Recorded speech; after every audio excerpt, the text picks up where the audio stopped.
So obviously you used to play in the first team here at Sutton United, but since you've taken over the academy teams, youth teams, how's all that going for you so far? No, it's been a fantastic last 2.5, 3 years for us as an academy and under 21s. Obviously being here at the club, playing wise under Doz and some of the players that are still here as well. And just unfortunately things didn't work out in terms of my injury with my Achilles, and just the relationship that I sort of developed under the years I was there with Doz allowed me, and the club allowed me, which I'm obviously grateful for, in order to let me sort of set up the academy. And as I said, in the last 2.5, 3 years, we've grown. We've now got 85 players in our academy. We've also this year introduced our under 21s. I know the club took a year or two out with the under 21s. We've now reintroduced that. The boys are here day in, day out, doing their education on site with Knights Academy, now delivering the education side of things. And yeah, it's gone really well. We're producing some good players in and around the first team now, training the under 21s and the under 19s. Although we're not solely basing it on wins, we're now top of both those leagues respectively. And our development players, or squads I should say, who are also the players that we know not necessarily are going to be ready. Not necessarily going to be ready for us to sort of go into the elite level. It gives them that year or two of full-time football to progress. So far the model's working really great. The club's backed us fantastically. Knights have come in and backed us fantastically, and obviously long may it continue.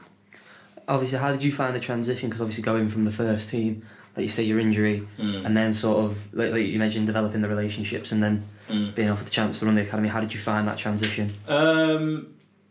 Difficult at the beginning because it's very hard to go from player mode where you're used to being the person that gets sort of told the formation, the system, what you want, what's expected of you, and so on and so forth. So to then go into that position where all of a sudden you're not only managing players or coaching players, you're also overseeing and managing the whole programme. So that took a little bit of time getting used to. But now I'm in a position where we've learnt the model for the last 2.5 years. We're getting to where we want to get to. There's still lots more we want to do. I'm now used to, as I say, being in that position of overseeing the programme day to day. I'd like to say it's working because of the growth. And yeah, so it's been a difficult transition, but it's now at a stage where, as I say, I'm comfortable. I'm happy with where things are at, and yeah, things are going really well. So obviously you touched on both teams were at the top of their table. Yeah. How was you finding it this season after, obviously, the first couple of years? This season is it now reaching its top level? Yeah, so the very first year in particular was always a case of we had 20, 22, 23 players, and it was a case of we had no reputation behind us, and we, even to this day now, I'm very thankful for the players that came in that very first season because they trusted us as coaches and as people. We were nowhere near, I should say, near the level that we wanted to be at as a playing team. And now, 2 years on, of course, the club's first team reputation in the FA Cup run, etc., has contributed to that, but also my staff work extremely hard, myself obviously, and we've now got a level of player coming in who are coming out of academies directly, whether it's your Fulhams, AFC Wimbledon's, they're coming out of the club directly, out of their clubs directly to us.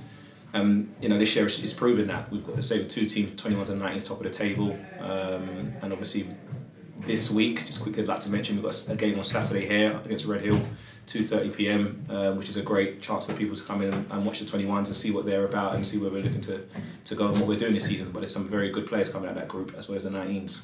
Just one last question. Obviously, you touched on a few players near the first team now. Yeah. Anyone to watch out for in the future?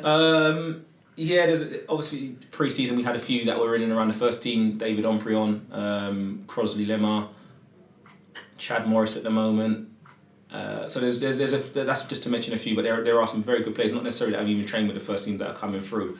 So the good thing about these boys and being here on site now is that they see the first team players day in, day out. They get a chance to go and train the ones that are of the level, and I think that's the fantastic thing about us as an academy now, is we can give these boys real progression, and that's one of the biggest things I think that sets us apart from the others, not just generally in the area but across non-league football, is that we've got a manager and a club that are prepared to bring these players through. So but all the way through, and I don't want to keep mentioning just those players in terms of the 19s and the 21s, because our under 18s and our 2 development groups are also really pushing and doing really well and coming through also, and they're obviously trying to make a career for themselves as well. But ultimately the model right now is in a great position.